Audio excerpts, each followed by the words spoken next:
안녕하십니까. 미주중앙일보의 주간 뉴스레터 똑개비 뉴스 268호입니다.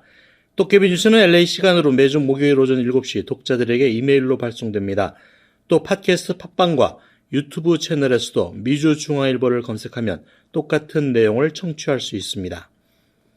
네, 인플레이션이 지속하면서 계속 오를 것만 같던 연방 기준금리에 대해 이제는 반대로 본격적인 인하 시기와 폭을 놓고 각양각색의 다양한 분석과 의견이 나오고 있습니다.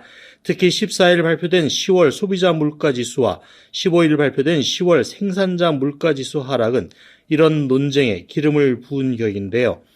연방노동부 발표에 따르면 10월 소비자 물가지수 상승률은 전년 동기 대비 3.2%를 기록했습니다.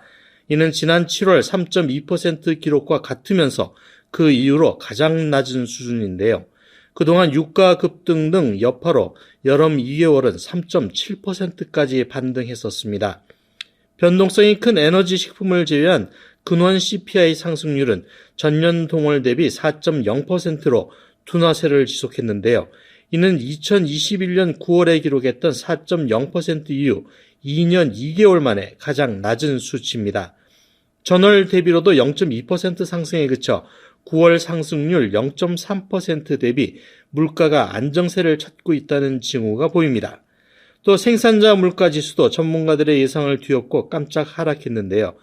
월스트리트저널은 전월 대비 0.1% 상승했을 것으로 전망했지만 오히려 0.5% 하락한 것으로 나타났습니다.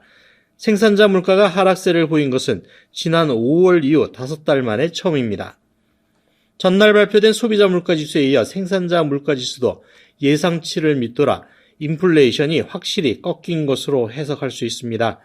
물가의 기조적 흐름을 보여주는 근원 CPI 상승률은 연방준비제도, 즉 연준이 통화정책 방향을 결정지을 때 눈여겨보는 지표 중 하나로 꼽히는데요. 이에 따라서 연준이 앞으로 있을 연방공개시장위원회, 즉 FOMC 회의에서 추가로 금리 인상에 나서지 않는 것은 물론이고 앞으로 한동안 동결을 이어가다 이제는 다시 금리를 인하할 것으로 예상하는 전문가가 많아졌습니다. 문제는 얼마나 빨리 금리 인하에 나서고 또 그 인하폭은 어느 정도이냐에 관심이 쏠립니다. 제롬 파월 연준 의장이 지난 10일 연설에서 인플레이션을 2%로 낮추기에 충분할 만큼 긴축적인 통화정책 기조를 달성하기 위해 최선을 다하고 있다면서도 우리가 그런 정책 기조를 달성했는지를 자신할 수는 없다라고 말해 시장의 추가 긴축 가능성에 긴장감을 주기도 했었는데요.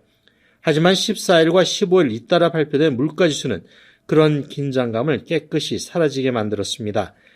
연준은 인플레이션이 경제의 핵심 문제로 떠오르자 지난해 3월부터 기준금리 인상을 통해 인플레를 해결하겠다는 의지를 보여줬었는데요.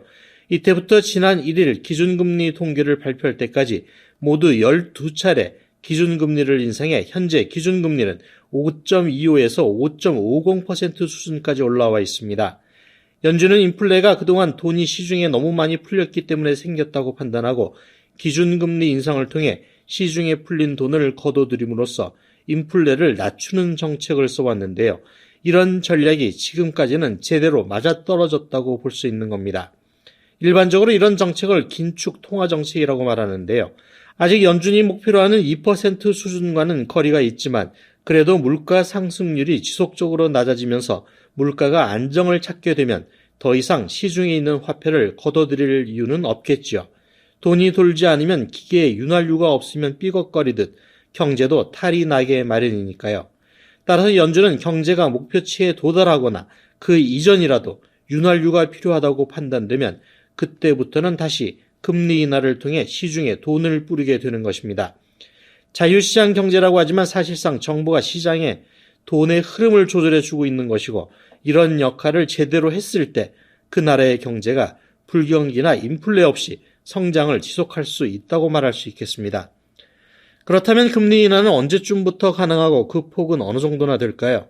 결론부터 말하면 전망이 엇갈립니다. 골드만삭스는 내년 4분기까지 연준의 기준금리 인하는 없을 것으로 전망했습니다. 그러니까 내년 4분기부터 금리 인하에 들어가고 이때 0.25%포인트 내린 뒤 2026년 중반까지 분기당 한 차례씩 모두 1.75%포인트를 내려 기준금리가 3.5에서 3.75%가 될 것으로 예상했는데요. 이런 분석을 한 배경에 대해 골드만삭스는 미국의 경제 성장이 예상보다 더 견고한 것으로 보이기 때문이라고 밝혔습니다. 경제 상황이 돈을 빨리 확 풀지 않아도 잘 돌아가고 있어 상황을 보며 조금씩 천천히 금리 인상에 나서도 괜찮다는 설명입니다. 하지만 다른 대형 투자은행인 모건 스탠리와 스위스 최대 투자은행인 USB는 연준이 공격적으로 기준금리 인하에 나설 것으로 전망했는데요. 먼저 모건 스탠리는 내년 6월부터 연준이 금리 인하를 시작할 것으로 내다봤습니다. 또 9월에도 금리 인하에 나서고 4분기부터는 매 연방공개시장위원회 정례 회의 때마다 금리를 0.25%포인트씩 내릴 것으로 예상했는데요. 이런 시나리오대로 금리가 낮춰지면 기준금리는 2.375%까지 내려가게 됩니다. UBS의 전망은 더 공격적인데요. UBS는 연준의 기준금리 인하가 내년 3월부터 시작될 것이라면서 내년 말에 기준금리는 2.5에서 2.75%가 될 것으로 전망했습니다. UBS는 인플레이션 상황이 빠르게 정상화하고 있기 때문이라고 분석 배경을 설명했습니다.